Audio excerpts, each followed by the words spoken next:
அதன்பின் இயேசு வெளியே சென்று சுங்கச்சாவடியில் அமர்ந்திருந்த லேவி என்னும் பெயருடைய வரி தண்டுபவர் ஒருவரை கண்டார்.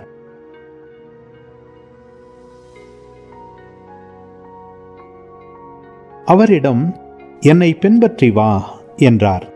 அவர் அனைத்தையும் விட்டுவிட்டு எழுந்து இயேசுவை பின்பற்றி சென்றார்.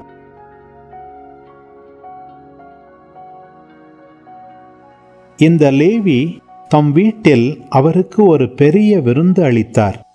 வரி தண்டுபவர்களும் மற்றவர்களும் பெருந்திரளாய் அவர்களோடு பந்தியில் அமர்ந்தார்கள்.